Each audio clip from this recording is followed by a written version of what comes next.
지금부터 여러분께서는 사랑침례교회 정동수 목사님께서 2014년경 서울 한마음 미션에서 강의하신 성경 바로 보기 시리즈 강해를 들으시겠습니다. 성경 바로 알기 책이나 강해 노트를 원하시는 분들은 영상 하단의 더 보기 링크에서 다운받기 바랍니다. 예수 그리스도의 은혜와 화평이 넘치기를 원합니다. 성경 바로 보기 6째 시간 하도록 하겠습니다. 지금까지 우리가 성경을 어떻게 바로 볼 수 있는가 여러 가지 이야기들을 나눴습니다. 지금부터는 성경을 바로 보지 않는 게 어떤 것인가 여러분에게 신뢰를 들어서 이렇게 말씀을 드리도록 하겠습니다. 그러한 성경 보는 방법을 영적 해석 아니면 비유해서 그래서 영적 해석을 짧게 얘기해서 영해를 한다 그렇게 이야기하는 거예요. 영해 문자 그대로 이런 거 보는 게 아니라 영적으로 뭔가 의미를 부여해서 그거 전혀 상관없는 그런 일을 이제 하는 거예요. 자, 예를 들어 어느 성경 구절을 읽었다. 근데 이상하게 극동방송이나 뭐 어디 C3 TV에 가서 들었더니 10명 목사가 나와서 하는 해석이 10명이 다 달라요. 알겠죠? 그게 뭐예요? 다 비유해서 영적인 해석을 자기가 보는 대로 한 거기 때문에 10명이 나오면 10명이 다 다른 거예요. 원래는 한 해석이 나와야 되는 거예요. 한 해석. 맞죠? 여러분 편지를 읽었는데 10명이 다 달리 읽으면 어떻게 하냐고. 편지가 읽으면 누가 엄마가 읽어도 딸이 읽어도 아들이 읽어도 다 똑같은 편지, 아빠에게서 온 편지면 똑같은 편지해야 되잖아요. 그러니까 어려운 일이 아니다. 왜 그래요? 성경을 엉뚱하게 자기 생각으로 풀기 때문에 문제가 생겨. 이런 걸 비유 해석이라고 이야기하는 겁니다. 예를 들어 사무엘기상 17장 40절 가서 보시면 예를 들면 다윗이 골리앗하고 싸우는 그런 이야기가 나옵니다. 다윗이 무엇을 갖고 싸우느냐? 무린매를 갖고 싸워요. 무린매는 이렇게 긴 줄에다가 이 가운데 여기 부분에다가 가죽을 댔어요. 그래서 그 가죽 그 사이에다가 돌을 집어넣고 탁 돌려서 탁 돌리면은 던지면은 그러고 가서 사자도 죽이고 뭐 지금 이거 같은 경우는 이제 골리앗도 죽이고. 그래서 이제 다윗이 골리앗하고 싸우러 갈 때 이 무린매를 갖고 가면서 돌을 몇 개 갖고 가야 되잖아. 그래서 가서 봤더니 5개 시내에서 돌을 가지고 이제 가는 그런 내용이 나옵니다. 자, 그러면 어떤 목사가 서서 이 5개 돌은 믿음, 소망, 사랑, 평안입니다. 이러고 이제 그날 설교를 하면 우리 삶에 골리앗 같은 것이 다가올 때 믿음, 소망, 사랑, 기쁨, 평안 이 5개 돌로 우리가 이걸 이겨야 됩니다. 이렇게 설교한다든지 혹은 뭐 용기, 힘, 인내, 권능 그렇죠? 하나님의 견인 뭐 이런 거 해갖고 이게 5개 돌이다. 이렇게 얘기하면 이 사람이 비유 해석을 하는구나. 들을 필요가 없는 거예요. 그 5개 돌은 뭐예요? 시내에서 가져온 5개 돌 그 외에는 아무 의미가 없는 겁니다. 이해하시겠죠? 네. 아무 의미 없는 거예요. 자, 어떤 목사가 이제 서서 선한 사마리아 사람한테 이야기를 하는데 제가 여기 있는 그대로 한번 읽겠습니다. 이제 목사가 이제 설교를 하는 거예요. 자, 우리가 한번 누가복음 10장의 선한 사마리아 사람의 비유를 보도록 하겠습니다. 한 사람이 예루살렘에서 여리고로 내려가다가 강도를 만났지요. 그런데 그게 무슨 얘기냐면 예루살렘은 교회이고 여리고는 세상입니다. 교회에서 세상 밖으로 나가면 반드시 강도를 만나게 되어 있습니다. 그래서 우리는 여리고로 내려가지 말고 예루살렘에 머물러야 합니다. 또 만약 강도를 만나서 피투성이가 됐다면 이게 죄악에 물들었다는 거죠. 그럼 포도죽과 기름으로 치료를 받아야 되는데 포도죽은 예수님의 피요, 기름은 다 아시다시피 성령입니다. 예수님의 피와 성령으로 치료를 받아서 우리 영혼의 상처를 고쳐야 하는 거죠. 그리고 더욱더 다 치료를 받으려면 그러면 데나리온 2개가 필요한데 이거는 뭐냐? 신약과 구약 성경입니다. 그리고 더 심하게 이제 얘기하는 사람은 어떻게 강도 맞는 자를 태우고 가는 짐승은 다리가 몇 개죠? 4개지 않습니까? 이게 바로 사복음서입니다. 그렇죠? 우리는 이 사복음서라는 짐승을 타고 가야 그래야 우리가 영적 상태를 치유받을 수 있습니다. 여러분 제가 이야기하는 거 이해하시겠어요?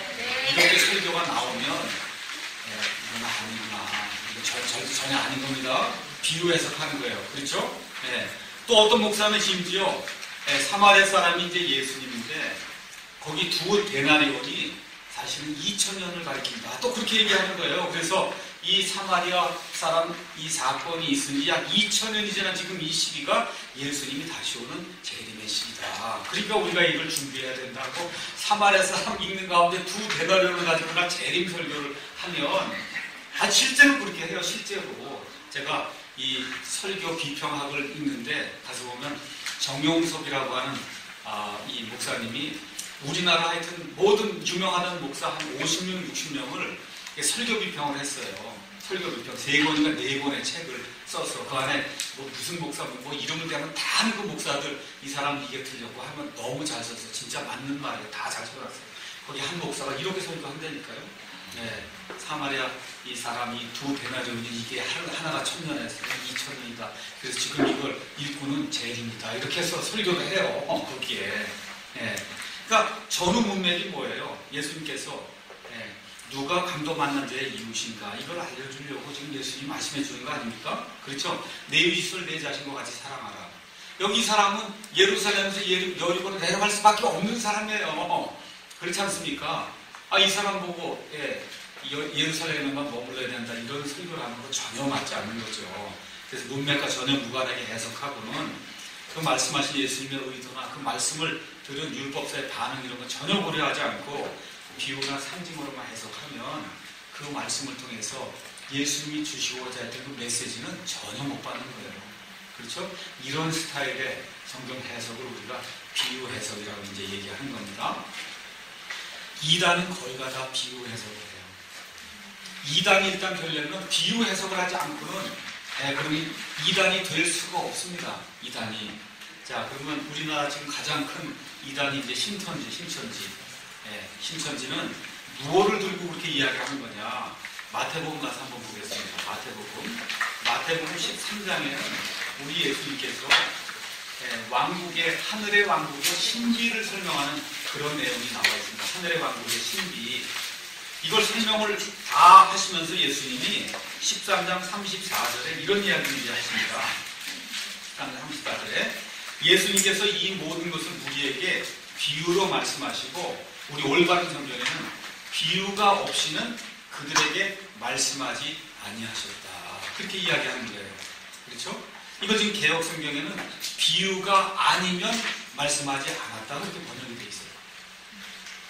이게 무지무지한 차이예요. 그렇죠? 예수님이 이들에게 모든 말씀을 했는데 신천지 얘기는 모두가 다 비유라는 거예요. 비유가 아니면 말씀하지 않았다니까 예수님이 얘기하면 몽땅이 다 뭐라는 거예요? 비유라는 거예요. 그렇죠? 아니면이 되면 몽땅이 비유가 되는 거고 비유가 없이는 안 했다는 얘기는 예수님께서 이런 어떤 진리를 가르쳐 주려고 하는데 잘 이해를 못하니까 사람들이 그러니까 그때마다 하나하나 비유를 들어서 이건 이런 거다 하고 비유를 들어서 설명해 줬다는 거예요. 영어로도 아주 간단하게 비유가 여기 가서 보면 비유가 없이는 영어로 without a parable 비유를 사용하지 않고는 그런 뜻이에요. 그렇죠? 그렇게 돼서 신천지에서 이야기하는 것은 뭐냐? 저 이만이라고 하는 사람이 성경 창세기부터 이 계시록이 몽땅이 다 비유를 하는 거예요. 이 비유인데 이 비유를 풀 수 있는 키는 이만희만 가지고 있다는 겁니다. 이만희만. 그래서 거기로 들어와야만 이 성경이 풀린다는 거예요. 이 사람들 주장은. 네. 신천지가 뭐예요? 새 하늘과 새 땅을 반자로 표현하는 게 신천지예요. 그게 어디서 열리냐? 저 과천에서 열린다는 거예요. 네, 과천에서. 네, 그렇게 열린다는 거예요. 그런데 거기에 몇십만이 간다니까 지금. 네, 몇십만이 가요. 거기 자랑스럽게 많은 목사들이 신학교 하기 좀 다 버리고 그리고 우리에게 와서 쓸데없는 걸 다 학교에서 배웠고 이제 드디어 이 이만희 선생님이 이걸 통해서 확실한 걸 알게 됐다. 이렇게 이제 이야기하는 거예요. 그러니까 이 사람들은 성경에 나와 있는 창세기부터 요한계시록을 다 뭘로 풀어요? 비유로. 비유로 푸니까 그 비유는 누구만 하는 거예요? 이만희만 하는 거예요. 아무도 몰라 그 읽으면. 알겠죠? 그래서 그 사람이 그 키를 갖고 있다. 그러면서 이야기하는 게 이제 14만 4천이 모여야 된다는 거야. 14만 4천 나오면 또 거의 다 이단이다. 우리가 14만 4천, 여호와의 증인, 우리가 14만 4천. 그렇죠? 이렇게 나오는 거 이단이에요. 자, 14만 4천이 어디에 나와요? 요한계시록에 나오죠? 요한계시록 7장 한번 가서 보겠습니다. 요한계시록 7장.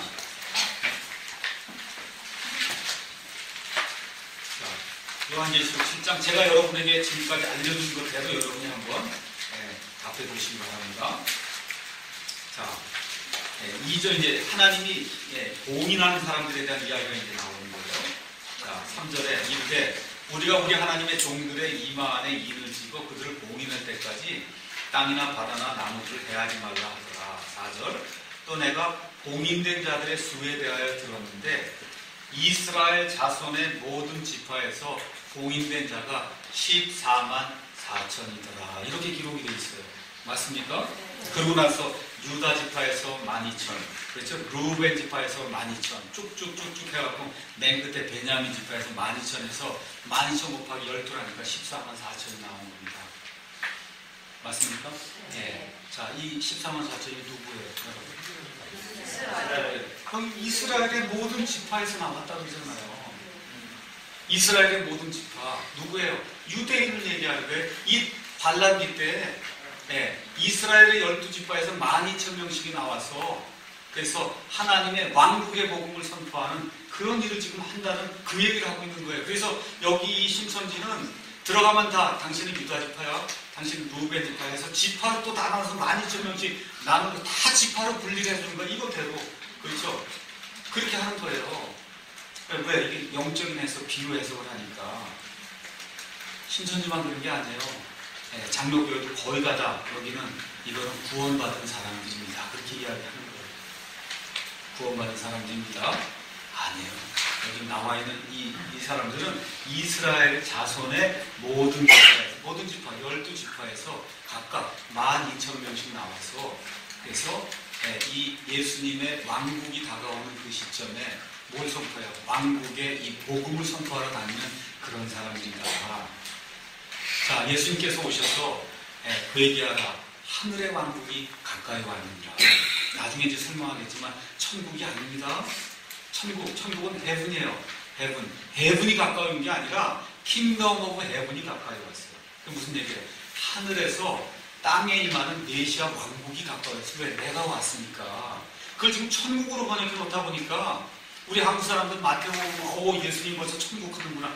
천국으로 거기 있는 지금 말씀을 듣는 지금부터 2000년 전에 예수님 광야에서 말씀을 듣는 사람 다 누구예요? 유대인들이에요. 그 유대인들이 메시아를 지금 사모하는 가운데 우리를 구속해 줄 사람이 누군가 그래서 지금 메시아를 지금 사모하는 가운데 그렇죠? 회개하라. 침례자 요한이 나타나서 어떻게 해요? 회개하라. 하늘의 왕국이 가까이 왔다. 메시아가 지금 가까이 와서 구약시대에 이루려고 했던 그 메시아 왕국을 지금 이 땅에서 유대인 왕국을 이루려고 한다. 그 얘기를 하는 거예요. 그러니까 어디로만 가라는 이스라엘 지배에만 가라는 겁니다. 딴 데 가지 말래. 이방인들이 가지 마라. 이방인들이 약속이 된 게 아니니까. 그렇죠? 그래서 가면서 뭐라고 선포하라 그래요? 회개하라. 하늘의 왕국이 가까이 왔느니라. 그렇게 선포하라는 거예요. 자, 이러면서 마태복음 24장에 가서 보시면 맨 마지막 때 이 땅에 이루어질 그 일들이 그 안에 이제 기록이 되어 있습니다. 그래서 마태복음 24장 거기도 가서 보니까 24장 자, 제가 읽습니다. 24장 14절 먼저 13절부터 제가 읽을게요. 13절 그러나 끝까지 견디는 자 곧 그는 구원을 받으리라 이렇게 나오는데 24장 앞부터 이야기해 주는 게 여러분이 좋을 것 같으니까 3절 가서 봅니다. 내가 그분께서 예수님이 올리브산에 앉으셨을 때 제자들이 은밀히 그분께 나와 이르되 우리에게 말씀해 주소서 어느 때에 이런 일들이 있으리이까 주께서 오시는 때의 표적과 세상 끝의 표적이 무엇이냐 지금 묻는 거예요. 재림의 때에 대해서 얘기하는 겁니다. 맞습니까? 예, 재림의 때. 그 얘기를 했더니 예수님이 쭉 얘기하면서 13절 그러나 끝까지 견디는 자 곧 그는 구원을 받으리라 이렇게 얘기한단 말이에요. 그렇죠? 그러니까 교회에서 목사님이 또 이거 갖고 끝까지 충성봉사 하라는 거예요. 충성봉사. 그렇지 않습니까? 이건 뭐예요? 문맥에 벗어난 거예요. 끝이 어디냐? 그 다음에 왕국의 이 복음이 모든 민족들의 증언되기에 온 세상에 선포되리니 그제야 뭐가 와요? 끝이 오는 거예요. 그러니까 교회 충성봉사하고 목숨 내거는 게 끝이 아니고 이 환란기 7년 환란기 이거에 끝이 온단 말이에요. 언제? 왕국의 이 복음이 모든 민족들에게 선포가 될 때 끝이 온단 말이에요. 은혜의 복음이 아니고 나중에 다시 한번 설명하겠습니다. 은혜의 복음이 아니고 지금은 예수님의 피로 값없이 은혜로 구원받는데 그거 지금 우리가 선포하고 다니잖아요. 그렇죠? 근데 여기는 그게 아니라 또 개혁성경이 그래도 천국복음이라고 했으니 아니에요. 그게 아니라 왕국의 이 복음 얘기하라. 어떻게 됐어요? 예수님 왔습니다. 왕국을 들어왔어요. 근데 받아들여요? 안 받아들여요? 안 받아들이니까 왕국이 연기가 되죠. 마태복음 23장에 주의 이름으로 오시는 이여 할 때까지 너희가 다시는 나를 보지 못하리라. 왕국이 연기가 된단 말이에요. 그렇죠? 그럼 나중에 이제 천년왕국이 시작이 되기 전에는 이스라엘 백성이 주의 이름으로 오시느니 하고 예수님을 맞아들이겠죠. 그러면 이제 뭐가 이루어지는 거예요? 이 땅에 왕국이 이루어지는 거예요. 그러니까 그 전에 왕국이 가까이 온다고 선포하러 다니는 사람이 있어야 되겠죠. 그렇죠? 그 선포하러 다니는 사람이 여기 유대인들이 여기 나와 있는 게 그 14만 4천이 그 일을 하러 다니는 그런 사람들이다. 예. 그러니까 이 뭐예요? 유대인들이에요. 왕국의 이 복음입니다. 천국 복음이 아니고. 예. 이렇게 이제 이야기하면서 거기도 또 15절, 16절 가서 보세요. 이게 교회라고 이야기하면 이제 큰일 나는 겁니다. 제가 몇 가지만 이야기할게요. 그런즉 대언자 다니엘을 통해 말씀하신 바 황폐하게 하는 가증한 것이 거룩한 곳에 선 것을 너희가 보거든 누구든지 읽는 자는 깨달을지어다. 이거 제가 설명했죠. 데살로니가 후서 2장에 하나님의 성전에 누가 들어간다고 그랬어요? 적그리스도가 들어가서 자기를 보이면서 하나님이라고 그런다고 그랬잖아요. 그런 일이 일어나니 이게 다니엘을 통해서 말씀하신 바 가증한 게 거룩한 곳에 서는 거예요. 그러면 어떤 일이 생기냐? 그때 유대에 있는 자들은 개혁성경은 산으로 도망하라. 그래서 교회에서 어떻게 산이 교회입니다. 교회에 열심히 와야 됩니다. 이 얘기하는 거거든요. 아니에요. 뭐예요? 산들로 도망하래. 유대 지방은 산이 많기 때문에 산들로 일단 도망해야 되는 거예요. 그렇죠? 그 다음에 19절. 그날에는 아이된 자들과 젖먹인 자들의 화가 있다. 이것도 어떻게 해석해요? 아이됐다. 아직 전도를 많이 못했다. 그렇죠? 그러니까 젖먹이는 자들, 어린 이가 있다. 이런 걸 이제 해석을 하는 거예요. 아니에요. 도망가려고 하는데 애가 배거나, 알겠죠? 젖먹이가 있으면 못 도망간다고, 못 도망가. 적그리스도가 지금 아마겟돈 전쟁이가 하면서 쫙 밀고 들어오는데, 이것은 못 도망가는 거예요, 여기가. 그렇죠? 그러면서 너희의 도피하는 일이 겨울이나 안식일에 일어나지 않도록 너희는 기도하라. 그럼 너희가 누구예요? 안식일 지키는 사람들이. 유대인이지. 여기는 다 유대인 이야기하는 거예요. 겨울 그러니까 영적으로 차가운데 이렇게. 그리고 큰일 나는 겁니다. 그리고 전혀 아니에요. 이 구절에 냉랭한 때 이거. 그렇죠? 믿음 생활하다 뭐가 축 처진 때 이런 때 예수님 오시면 안 되는 거 아니에요. 그런 얘기하는 게 전혀 아니라 진짜 겨울. 아시겠죠? 진짜 겨울. 그러면 유대가 겨울이면 저 오스트레일리아는 뭘까? 호주는 여름이죠. 그렇죠. 여름이에요. 그렇죠? 그 얘기를 하는 거예요. 안식일은 누구만 지켜요? 근데 적그리스도가 들어올 때 안식일에 되면 도망갈 수 있어요? 없어요? 없어요. 그러니까 그렇게 되지 않도록 그렇게 하나님께 기도하라는 거예요. 그래서 여기 마태복음 24장에 나와 있는 그 모든 말씀은 다 누구에게 얘기하는 거예요? 이스라엘 백성에게 얘기하는 거지. 이런 걸 가지고 교회에다 적용을 해서 그냥 끝까지 충성해야 된다고 이렇게 나오면 그러면 이거는 성경을 잘못 해석하는 거다. 잘못 해석하는 겁니다. 그래서 여기 이 가서 보니까 7년 환란기에 맨 끝에 가면 왕국이 임한다. 그렇죠? 그거를 선포하러 다니는 사람들이 있다는 온 세상에 누구예요? 이 12지파에서 나온 유대인 14만 4천 명이 그 일을 하러 다닌다고 지금 그 내용이 계시록 7장인지 이렇게 기록이 되어 있는 겁니다. 거기 나와 있는 12지파 12,000명은 진짜 유대인이에요? 네, 맞습니다. 진짜 유대인. 아직 우리예요? 아니에요. 우리는 그 전에 휴거에서 올라가는데 뭘 선포하러 다닙니까? 맞습니까? 네, 환란기 임하기 전에 공중에서 나팔 소리 나면 올라가는 거예요. 우리는. 예수님의 몸에 속한 건 다 올라가는 거예요. 심지어 우리 몸에 손톱도 머리카락도 이거 다 속해 있는 거지 몸에. 그렇죠? 그 코도 있고 눈도 있고 어떤 사람이 다는 눈이니까 올라간다. 이 손톱도 다 올라가는 거기 때문에 예수님의 몸에 속해 있으면 다 올라가는 거예요. 부분 휴거되고 열심히 일하는 사람은 올라가고, 그렇죠? 열심히 일하는 사람은 올라가고, 조금 좀 냉랭하다. 그러면 못 올라가고 그런 거 아니에요. 예수님의 몸에 속해 있으면 머리털 하나로 다 올라가는 거예요. 그렇죠? 머리털 하나라도.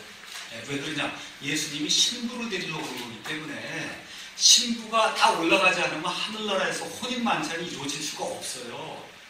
그렇죠? 그래서 7년 동안 혼인 만찬의 그 시기가 있는데 그게 이루어지려면 신부는 몽땅 다 올라가야 돼, 한 번에. 그렇게 이제 성경이 이야기를 한다. 이렇게 이제 보시면서 신천지 이런 데서 얘기하는 이런 것들은 틀렸다. 자, 그 다음에 또 어떤 게 있냐면 꿰어 맞추기식 성경 해석이 있어요. 꿰어 맞추기식. 창세기 38장에 가서 보시면은 유다라고 하는 사람이 나옵니다. 유다가 수아라고 하는 그런 여인과 결혼을 해서 엘과 그 다음에 오난과 그 다음에 마지막으로 아들 셀라라고 하는 조그만 아들을 뒀습니다. 아들. 근데 엘이 아내를 취했는데 그 아내 이름이 다말이에요. 근데 엘이 하나님 앞에서 사악하게 행하니까 하나님이 엘을 죽였어요. 그래서 엘이 죽고 나니까 그 유대 지방의 그런 풍습에 따라서 동생이 아내를 데려다가 형을 내서 씨를 일으켜 세워야 되는 거예요. 그래서 오난이 이 다말을 이제 취했는데 여기서 자식을 낳아야 이게 내게 아니겠구나 생각하고는 그런 씨를 밖에다 버렸다. 이제 그렇게 이제 이야기를 하고 있습니다. 하나님이 이것도 사악하게 보시고 오난도 쳐서 죽여버렸단 말이에요. 그 이제 남은 게 셀라인데 셀라가 보니까 여기 보이들처럼 한 10살 정도 된 것 같아요. 그 10살 돼서 이 아들에게 줄 수가 없잖아요. 또 잘못해서 이 아들을 이 며느리를 주면 잘못해서 지금 두 아들 다 죽었는데 얘까지 죽으면 그러면 씨가 마르는 거 아닙니까? 그러니까 이 아이가 컸는데도 불구하고 다말을 이 씨를 일으켜 세우도록 주지 않으니까 다말이 어떻게 해요? 창녀로 이렇게 변신을 해갖고 길에 서 있다가 자기 시아버지 유다가 오니까 그 시아버지를 데리고 가서 음행을 한단 말이에요. 그렇죠? 그 음행을 해서 아기를 냈어요. 그랬더니 저 다말이 다른 사람하고 이 음행을 걸려서 아기를 냈다. 그러니까 유다가 죽이라고 얘기하는데 가서 딱 보니까 그게 누구예요? 나잖아요. 그렇죠? 그렇죠? 이렇게 돼서 다말에게서 두 아들이 태어납니다. 하나가 베레스, 하나가 세라 이렇게 이제 태어나거든요. 그래서 여러분이 이걸 가서 쭉 마태복음에 가서 보면 마태복음 1장에 다말이라고 하는 여인이 한번 예수님의 족보에 나오죠. 맞습니까? 예. 그러니까 어떻게 이제 꿰맞추기 해석을 하냐면 다말이 앞으로 이거 분명히 나를 통해서 메시아가 나와야 되는데 지금 이거 아들을 안 준다는 거예요. 이 아들을 줘야 나를 통해서 메시아가 나오는데 그래서 다말이 하나님을 위해서 음행을 벌였다는 거야. 어떻게 하든지 해서 내가 이 메시아 이 계보를 내가 이뤄야 되겠다. 그래서 이 다말이 엄청나게 믿음이 좋은 사람이다. 아시겠죠? 이렇게 꿰맞추기 이 성경 해석을 하는 그런 단체도 있습니다. 그러면 아브라함도 다윗도 바세바를 취하고 그렇죠? 다윗 빨리 해서 솔로몬을 가서 이 메시아 계보를 내가 이어야 되겠구나. 무슨 바세바를 취하여? 아니죠. 음행한 거예요. 음행. 자기 욕정을 이기지 못해서. 다만 하나님은 사람의 그런 불완전함에도 불구하고 자신의 뜻을 이루기 위해서 여기 다말이 낳은 베레스를 사용해서 메시아를 계보를 있게 하고 솔로몬을 통해서 또 메시아 계보를 있게 하고 하나님은 사람의 부족함에도 불구하고 하나님이 해주시는 거지. 우리 사람이 앞을 척 내다보고 메시아를 내가 내야 되겠구나 이 큰 믿음을 가지고 가서 음행을 벌이고 도둑질을 하고 안 된다는데 그거는 인간으로 해서는 안 된 일인데 그렇죠? 하나님이 그거를 선으로 바꿔주셨다. 우리가 그렇게 해석을 해야 이게 성경이 맞는 거지. 그렇게 하면 하나님을 위해서 그냥 몽땅 다 나쁜 일을 해도 아무 문제가 없는 거예요. 그러니까 어떻게 얘기를 하냐. 이제 휴거가 될 테니까 집도 많이 대출 받으라는 거예요. 교회 갖다 바치고. 그렇죠? 이런 식의 이 사람들을 선동하는 그런 일들을 하는 그런 단체가 있다는 겁니다. 성경을 갖다 꾸며맞추는 거 아니에요. 그런 거 아니다. 자, 창세기 15장 가서 보시면 또 이런 또 해석을 하는 사람들이 또 있습니다. 창세기 15장 아주 유명한 장이에요. 아브라함이 지금 아들이 하나도 없는데 하나님이 아브라함을 이제 데리고 나가서 저기 하늘의 별들을 봐라. 그렇죠? 그러면서 5절 가서 보니까 그분께서 그를 데리고 밖으로 나아가 이르시되 이제 하늘을 쳐다보고 별들을 셀 수 있거든 세어보라 하시면 그에게 이르시되 내 씨가 그와 같으리라. 내 씨가 하늘의 별들같이 된다. 아브라함의 아들이 있어요. 지금 없는 상태예요. 그런데도 아브라함이 뭐라 그래요? 하나님 말씀하셨으니까 제가 그대로 될 줄로 믿습니다. 그래서 6절에 아브라함이 주를 믿으니 그분께서 그것을 그에게 의로 여겨주셨다. 그래서 아브라함이 믿음으로 구원받는 장면이 지금 여기 이제 나오는 겁니다. 자, 근데 아브라함이 묻는 거예요. 9절에 주 하나님이요, 그런데 내가 그것을 상속받을 줄을 무엇으로 알겠습니까? 이 땅을 준다고 했는데 이 땅을 상속받을 줄 제가 어떻게 합니까? 하나님이 이 팔레스타인 땅을 영원토록 유대인들에게 주시겠다고 말씀하니까, 그랬더니 9절에 그분께서 그에게 이르시되 나를 위하여 3년 된 암송아지와 3년 된 암염소와 3년 된 순양과 산비둘기와 집비둘기 새끼를 취하라 하신다. 그래서 그가 그분을 위하여 모든 것을 취해 그것들을 중간에서 나누고 각각의 조각을 서로 마주보게 놓았으나 새들은 나누지 아니하였더라. 이렇게 이제 기록이 되어 있습니다. 자, 그 이후에 어떤 일이 생기냐? 13절 그분께서 아브라함이 이제 깊은 잠이 들게 한 다음에 그분께서 아브라함에게 이르시되 너는 확실히 알라. 내 씨가 자기들의 소유가 아닌 땅에서 나그네가 되어 그들을 섬기겠고 그들이 400년 동안 그들을 괴롭히리라. 아니, 지금 이 땅을 주시겠다고 하고 나선 갑자기 내 씨가 400년 동안 어디 가서 돌아다니면서 이 나그네 생활하면서 이 이방 사람들에게 괴롭힘을 당한다.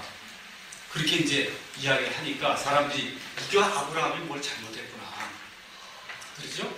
그래서 뭘 잘못했다고 얘기하냐 하면 9절에 암송아지, 암염소, 순양, 산비둘기, 집비둘기 있는데 이 짐승은 다 둘로 다 각을 딱 쪼개서 놨는데, 그렇죠? 그 새들은 나누지 않았다는 거예요.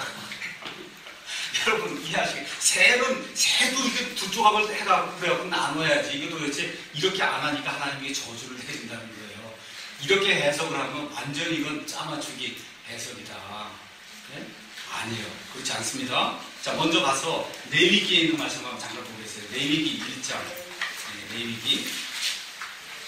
레위기 1장 14절 가서 보시면, 짐승은 이렇게 조각을 해서 하는 게 맞는데 새는 그렇게 하는 게 아니에요. 하나님께 드릴 때도. 만일 주께 드린 그의 헌물이 날짐승에 태우는 희생물이면 그는 산비둘기나 집비둘기 새끼 중에서 자기의 헌물을 가져올 것이요, 제사장이 그것을 제단으로 가져다 그것의 머리를 비틀어 제단 위에서 그것을 태우고 그것의 피는 제단 곁에서 짤집니다. 17절 그는 그것의 날개들과 함께 그것을 찢되 둘로 나누지 말라는 거예요. 새는 요만하기 때문에 이걸 뭐 둘로 나누고 말고 할 게 없다는 거예요. 하나님께 예물을 드릴 때도. 그러니까 이미 끝났잖아요. 그건 아니죠, 해석이. 그러면 왜 400년 동안 이 이방 민족들에게 학대를 받느냐? 성경을 읽어봐야지. 그 다음에 거기 가서 보니까 그 다음에 이제 16절 15절 너는 평안히 내 조상들에게 가겠고 또 충분히 나이 들어 묻힐 터이나 그들 내 씨들은 내 세대만에 여기로 다시 오리니. 그 다음에 이유가 나와요. 이는 왜냐하면 아모리 족속의 불법이 아직 충만하지 아니하기 때문이다. 지금 그 얘기를 하는 거예요. 자, 보세요. 지금 이 가나안 땅을 하나님이 주신다 그래요. 가나안 땅에 지금 살고 있는 족속이 누구예요? 가나안 족속이에요. 그 가나안 족속 중에 한 부족, 가장 큰 부족이 아모리 족속이에요. 그러니까 아모리 족속은 곧 가나안 족속이에요. 가나안 족속은 곧 아모리 족속인데 하나님이 가나안 족속을 심히 싫어하시죠. 아모리 족속은 심히 싫어해요. 그래서 심지어 애들까지 하나님 다 죽이라 그래요. 가나안 땅에 들어가거든 그들이 행하는 모든 것 절대 본받지 말고 그들에게 딸을 주지도 말고 그들에게서 딸을 데리고 오지도 말고 안 된다. 그렇죠? 하나님이 그렇게 이제 말씀하시면 아주 철저히 미워하고 이 신전들 다 쳐부수고 그렇게 하라고 말씀하세요. 근데 하나님은 공의의 하나님이에요. 그렇죠? 그게 무슨 얘기냐? 지금 이 팔레스타인 땅에 지금 있는데 지금 있는 아모리 족속을 하나님이 그렇게 하기에는 이들의 불법이 아직 그렇게까지 악하지 않다는 거예요. 그런 상태에서 하나님이 불의를 행하시는 거지 그렇게 하지 않은데 가서 다 죽이라고 그러면 안 되잖아요. 그래서 어떻게 해요? 이집트 땅에 이 이스라엘 백성이 가 있는 동안에, 그렇죠? 거기서 한 민족을 이루는 동안에 또 여기 있는 동안에 아브라함의 씨가 이 가나안 땅에 그대로 있으면 아브라함 명령 안 되고 가나안 족속이 다 둘러싸갖고 다 죽이면은 그 민족의 형성이 안 된단 말이에요. 그러니까 어떻게 해요? 이 요셉을 먼저 보내고 이렇게 해서 요셉의 이집트에 가서 고센 땅에서 평안한 가운데 한 민족을 이룰 수 있도록 하나님이 만드시는 중에 여기 지금 땅에 누가 남아있어요? 아모리 족속이 남아있는데 그렇게 해서 400년이 흐르게 되면 그 그때는 하나님의 공의가 더 이상 이들을 봐줄 수 없는 그런 지경에 이른다는데, 그때 이들을 불러서 와서 치라고 얘기하면 하나님이 불의를 행하는 게 아니잖아요. 여러분 이해하시겠습니까? 이렇기 때문에 지금 하나님이 이런 말씀을 하시는 건데, 새를 안 쪼개갖고, 그래서 지금 너희 씨가 이렇게 고난당할 거다. 그거 아닙니다.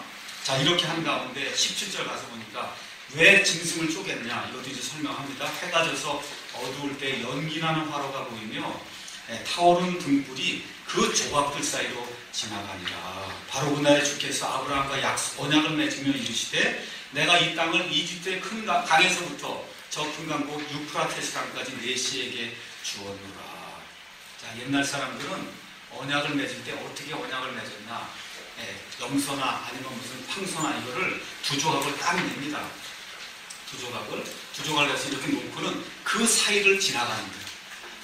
나도 지나가고 저 사람도 지나가요.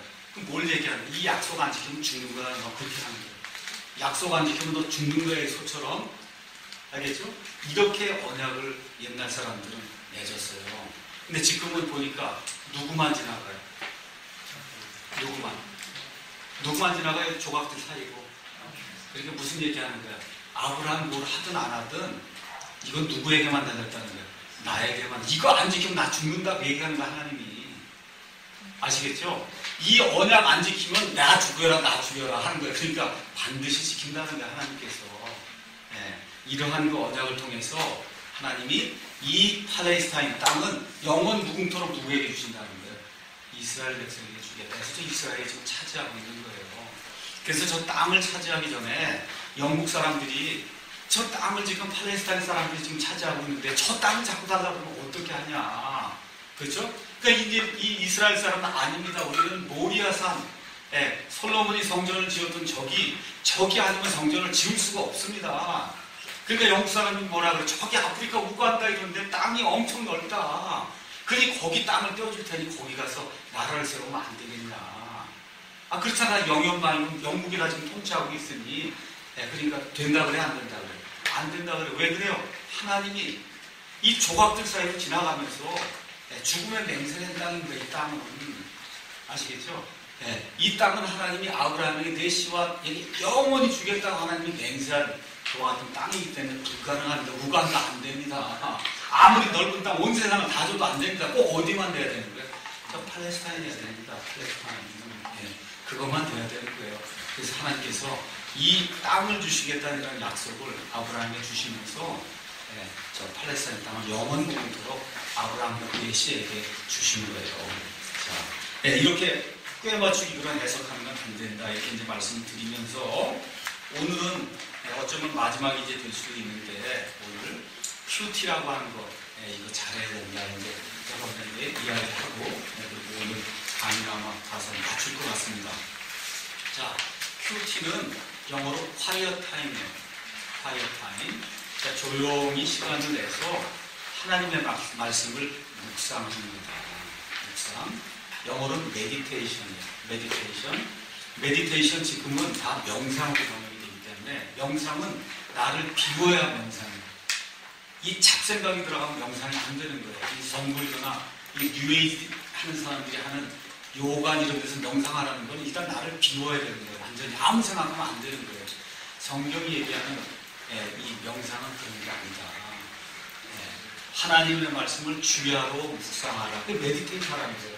하나님의 말씀을 주야로 묵상하라. 메디테이트. 뭐예요? 하나님의 말씀을 아침, 저녁, 점심 할 것 없이 계속해서 이거를 살펴보라는 거예요. 그거 어떻게 정신을 차려야지 성경을 묵상이 되는 거예요. 아시겠죠? 이교도들이 가르치는 그런 요가 아니면 선불견 이런 데 정신을 빼야 되는 거고, 불교는 이런 데서는 이 성경이 얘기하는 메디테이션은 정신을 집중을 해야 되는 거예요. 정신을. 아시겠죠? 기도도 똑같은 거예요. 이교도들이 하는 기도는 어떻게? 그냥 시끄럽게 소리 지르는 거예요. 그래서 여기 가서 보니까 마태복음에 예수님이 이렇게 얘기해요. 한번 가서 잠깐 보겠습니다. 기도하는 것도 6장 5절 보겠어요.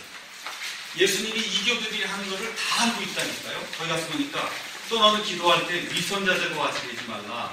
그들은 사람들에게 보이려고 외관과 꼴이 모퉁이에 서서 기도하기를 좋아하느니라. 진실로 내가 너희에게 이르노니 그들은 자기들의 보상을 받았느니라. 6절 우리가 기도할 때는 반드시 내 골방으로 들어가 내 문을 닫고 은밀한 가운데 계시는 내 아버지께 기도하라. 그러니까 이제 공공연히 이렇게 해갖고 나 기도합니다 하고 이렇게 주여 삼창하고 이런 건 기도 없는 거예요. 성경의 기도는 어떻게 해요? 조용한 데 가서 아버지 은밀한 중에 보시는 아버지에게만 기도를 하는 거예요. 그래야만 은밀한 가운데 보시는 내 아버지께서 내게 드러나게 갚아주신다는 거예요. 기도는 은밀하게 하면 하나님이 그 기도의 이 응답은 드러나게 해주신다는 거예요. 그러면서 7절 오직 너희는 기도할 때 이교도들과 같이 헛된 반복의 말을 사용하지 마라. 나무합니다. 이건 온종일 주여 삼창이 너무 쓸데없는 거 하지 말라는 거예요. 그건 이교도들이 하는 거다. 영어 vain repetition. 헛된 반복의 말을 사용하지 말라는 거예요. 그러니까 우리가 기도할 때 괜히 끝에다가 예수님 뭐 주여 갖다 막 붙이지 말라고 그냥 정신을 똑바로 차리고 우리가 아버지한테 가서 뭐 대화 그럴 때 정신 해롱해롱하고 가면 안 되잖아요. 그렇죠? 어떻게 정신을 똑바로 차리고 내가 알아낼게 이겁니다 아버지. 딱 그렇게 얘기해 아버지가 듣는 거지. 정신 왔다 갔다 해서 반복의 말을 헛되게 자꾸 얘기하면 미쳤나 그러지 않습니까? 하늘 아버지도 똑같아요. 어떻게 정신을 똑바로 차리고 그러고 하나님께 제가 요구하는 건 이겁니다. 그렇죠? 이렇게 길지 않아도 되는 거예요. 그래서 뭐라고 거기 나오냐? 이교도들과 같이 헛된 반복의 말을 사용하지 마라. 그들은 자기들이 말을 많이 하여야 아버지께서 들으실 줄로 생각하느니라. 그냥 착각하게 10시간 난 방언하니까 10시간 돼서 좋다. 그건 이교도들이 하는 거라니까. 이교도들이 정신 똑바로 차리고 내 할만 하면 되는 거지. 그런 거 전혀 필요 없다는 거예요. 우리 예수님이. 그 얘기하면서 뭐라고 해요? 그러므로 너희는 그들과 같이 되지 말라. 너희가 너희 아버지께 구하기 전에 그분께서 너에게 필요한 것들을 아신 이게 기독교라는 거예요. 내가 구하기 전에 우리 아버지께서 내게 필요한 걸 아신단 말이에요. 그래서 우리는 그걸 내용을 모르니까 어쨌든 구하는 거예요. 그렇죠? 그렇지만 하나님이 우리에게 필요한 걸 아시기 때문에 그래서 오직 첫째로 너희는 하나님의 만국과 그분의 의를 구하라. 그래야만 이 모든 것들 너희에게 더해 주시겠다. 이게 성경이 얘기하는 기도예요. 그러니까 기도도 마찬가지고 하나님의 말씀도 마찬가지고 항상 할 때 어떻게 정신을 똑바로 차려야 되는 거예요. 방언한다 이런 거 다 정신없이 하는 거거든요. 정신줄 놓는 거예요. 이건 이교도들이 하는 거다. 알겠죠? 그렇게 하는 건 기독교에 없는 그러한 풍습이에요.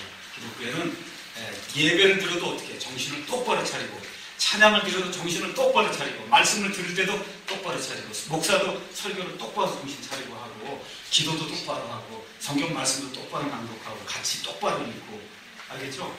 근데 정신을 차리는 게 기독교지 정신줄을 딱 놓는 그런 방향으로 가면 이건 이교도들 하는 거 그 의미가 하는 거구나. 지금 교회가 다 거의 그런 방식으로 가고 있기 때문에 문제가 되는 거예요. 성경책도 안 갖고 가요. 여기 다 쏴주거든요. 그게 뭐 하는 거예요? 다 어리석은 자 만드는 거예요. 성경이 어디 있는지, 뭐 말라기가 어디 있는지, 에스겔이 어디 있는지 교회를 다녀도 알 수 있어요? 어리석은 사람을 만든다는 거예요. 무지몽매한 사람을 만들어요. 아니에요. 성경은 자기가 가지고 다니면서 항상 펴서 보고 잠잘 때 나도 스마트폰으로 성경 읽고 자요. 그래도 다 찾을 줄 안다니까요. 알겠죠? 다 찾을 줄 알아요. 이거 어디? 이게 색인 없잖아요, 내 성경은. 색인 있으면 더 불편해, 찾기가. 그렇죠? 그러니까 이렇게 읽는 거 어디 하면 딱딱 나와야지 이게 일단 기본이 돼야 되는 거예요. 이건 자랑하는 게 아니라 자랑하는 게 아니라 우리가 하나님의 사람이면 이 기본이다.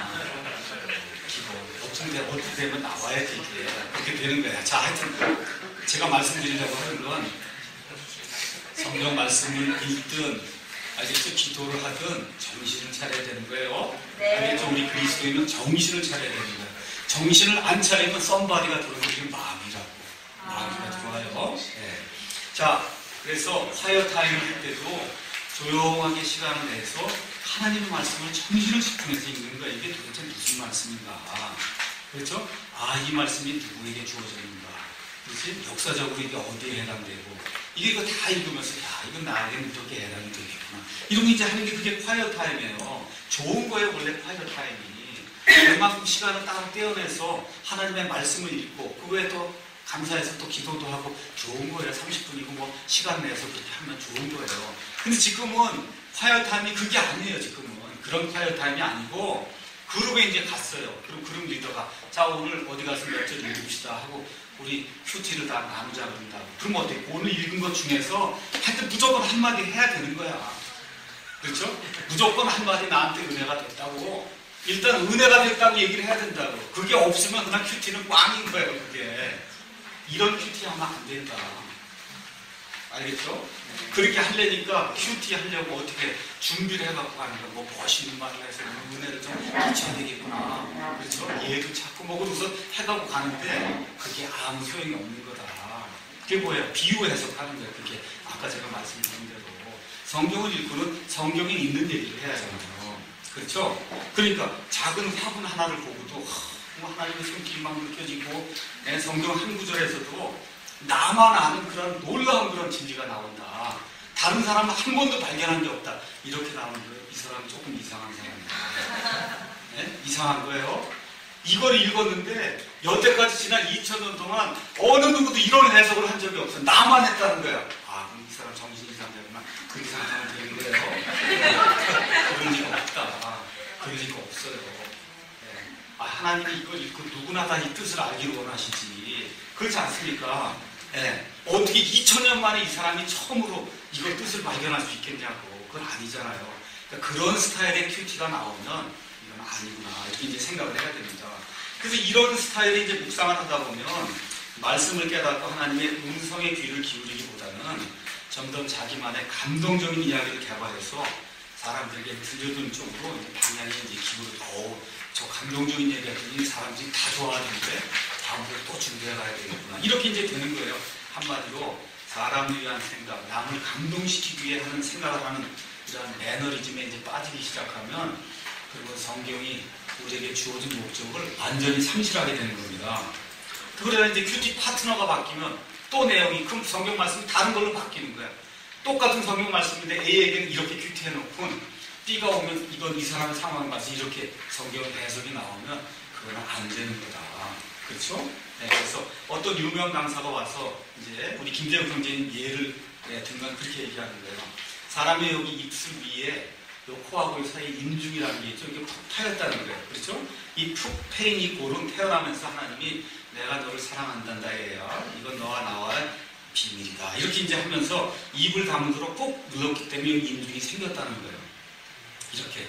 그래서 그 자국이 생겼고 아기는 그 비밀을 말씀하면 안 되기 때문에 어려서는 말을 못하는 거다. 이렇게 이야기를 한다는 거예요.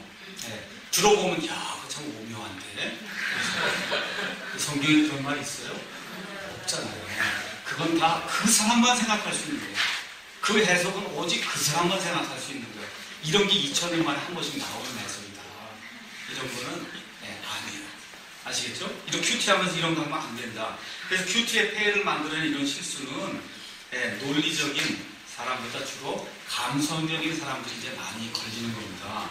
성경과 기독교는 명확한 논리를 기본으로 해요. 이 안에 모든 말씀이 논리적으로 기록이 되어 있어요. 하나님이 온 우주 공간을 만드시고 수족의 수십 족의 별들이 있는데 지금 부딪히지 않고 이렇게 다닌다고. 그렇지 않습니까? 그럼 하나님이 얼마나 과학적이고 논리적이시겠어요. 이 사람 안에 이 세포가 수백 이게 있을 텐데, 그렇죠? 이게 조금이라도 고장나면 사람이 바보가 되는 거잖아요. 불구가 되고. 그거 하나님이 다 그걸 컨트롤하고 있으니 얼마나 논리적이고 과학적이냐. 그렇기 때문에 이 과학적이고 논리적인 상식적인 게 기본이고 그 다음에 은혜와 감동 스토리가 와야 된다는 겁니다. 근데 이런 명확함, 명백한 거 이런 것들은 다 간과하고 감상적인 묵상, 뭐 하나님이 내가 어떻다 그러고 하는데 들어보면 그거 들으나만 하는 그런 얘기거든요. 그런 이야기들도 이걸 뭘 나누겠다고 이렇게 해갖고 오면 그러면 하나님이 주시고자 하는 1차적인 의미를 전혀 발견할 수 없다는 거죠. 그렇죠? 그래서 하나님은 느낌으로 다가가는 분이 아니에요. 오늘 이 얘기했더니 너무 좋아하는 거 보니까 하나님도 기뻐하시겠어요. 그거 아니라는 거예요. 느낌으로 다가가는 분이 아니다. 하나님은 성경에 계시된 것을 이해하면서 먼저 알게 되는 거예요.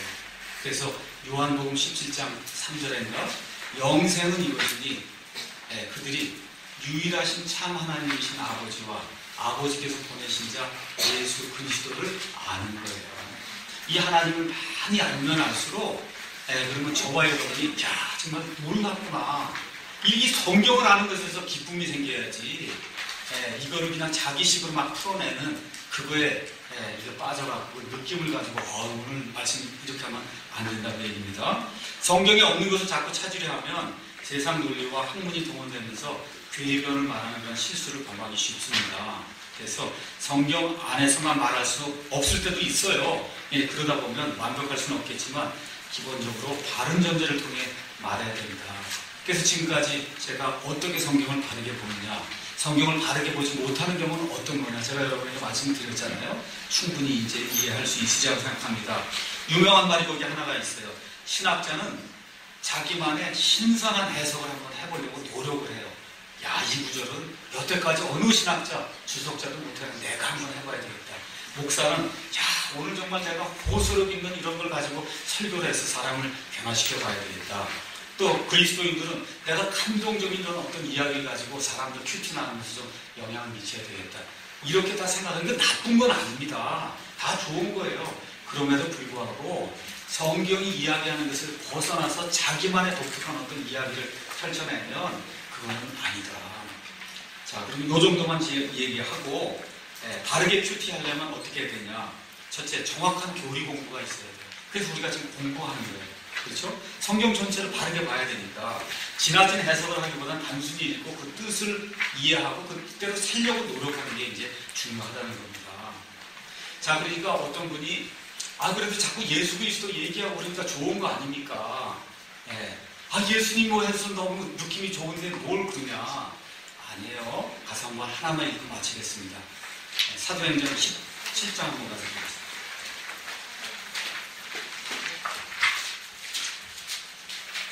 예수 이야기한다고 해결이 되는 게 아니다. 사도행전 16절. 바울이 빌립보에 갔습니다. 거기 마그들인 어떤 소녀가 있었어요. 16절. 우리가 기도하러 갔다가 정치는 영에게 사로잡힌 어떤 소녀를 만났는데 이 소녀는 정치는 것으로 자기 주인들에게 많은 이득을 가져다 주더라. 바로 그 소녀가 바울과 우리를 따라오며 소리질러 이를 때 이 사람들은 지극히 높으신 하나님의 종들로서 우리에게 구원의 길을 보여주는 사람들이라. 나쁜 얘기 하나라도 있어요, 이 안에? 있어요, 없어요?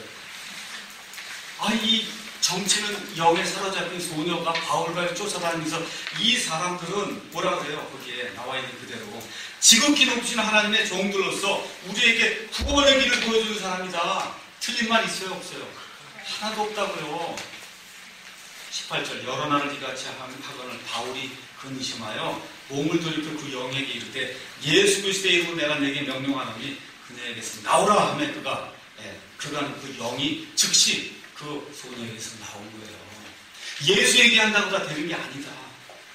아시겠죠? 마귀도 얼마든지 이 세상에 예수님이 오셨을 때 예수님이 지극히 높은 하나님의 아들이라는 걸 제일 먼저 알아본 사람 존재가 누구예요?